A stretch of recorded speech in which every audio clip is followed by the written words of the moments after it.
Hello বন্ধুরা, ভোলা মাছটাকে আমি আজকে মাংস স্টাইলে রান্না করব। তো কেমনভাবে রান্না করি সেটা আপনারা একটু দেখুন। অবশ্যই এটা আপনাদের ভালো লাগবে। অন্যরকম টেস্টের ভোলা মাছের ঝাল। তো আসুন দেখা যাক। উনুনে আমি কড়া বসিয়ে দিয়েছি।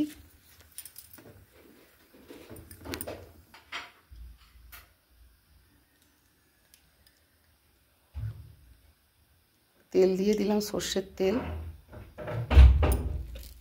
দেখলেন তেল একদম গরম হয়ে গেছে।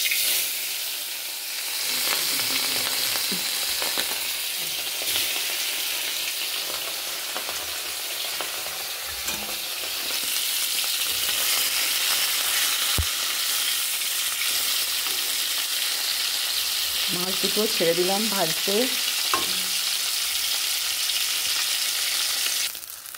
মাছগুলো সব ভাজা হয়ে গেছে।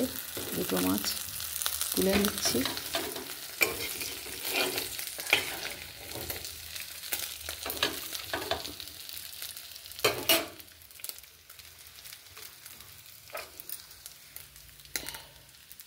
আর একটু তেল দিলাম।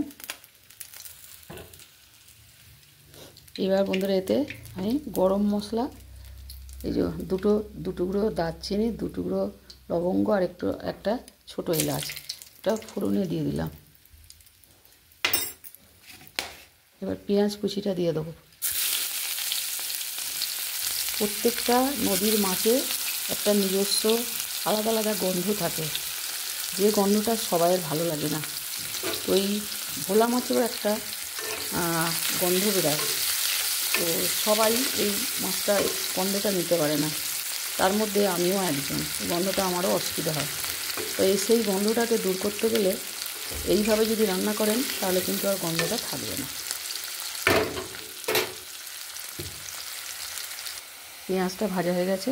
এবার একটু রসুন, থেতো করা রসুন একটু দিয়ে দিলাম। এবার একটু আদা বাটা, 1/2 চামচের মতো আদা বাটাটা একটু নেড়ে করে নিয়ে টমেটো দিয়ে দেবো, 1খানা টমেটো।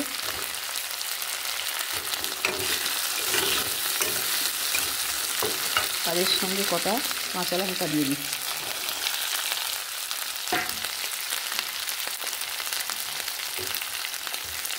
আর নিয়ে দিয়ে টমেটোটা আর এগুলো একটু কষে নেবো। এবারে মশলাগুলো সব দিয়ে দেবো। গুঁড়ো মশলা, হলুদ গুঁড়ো, ধনে গুঁড়ো, জিরে গুঁড়ো, ঝাল লঙ্কার গুঁড়ো, একটু গরম মশলার গুঁড়ো, আর আছে সামান্য একটু এই যে এদিকে একটু ওটা হচ্ছে কাশ্মীরি লঙ্কার গুঁড়ো, আর 1 চিমটে চিনি। টমেটোটা কষার সময় একটু নুন দিয়ে দিয়েছি, তার জন্য টমেটোটা গলে গেছে।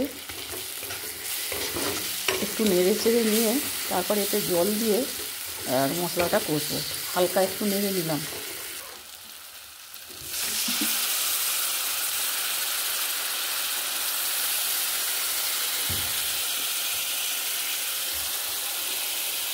এর সাথে স্বাদ মতো লবণটাও দিয়ে দিচ্ছি, আগে একটু দেওয়া আছে।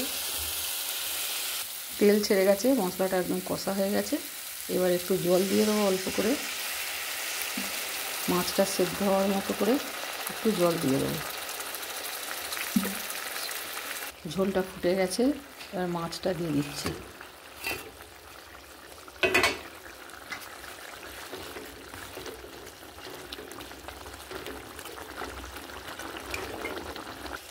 মাছের ঝাল একদম রেডি বন্ধুরা। শুধু যে এইভাবে রান্না করলে গন্ধটাই যাবে তা নয়, টেস্টও দুর্দান্ত হয়। দারুণ টেস্ট হয়েছে এইভাবে রান্না করে। তো এবার এটাকে নামিয়ে নেব।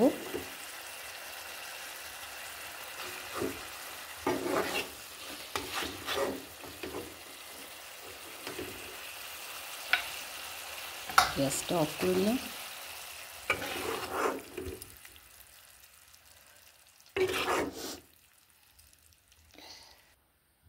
দারুণ হয়েছে বন্ধুরা, দেখুন কেমন লাগছে আপনাদের। রঙটা একদম কত সুন্দর হয়েছে, টেস্টও সেরকম হয়েছে।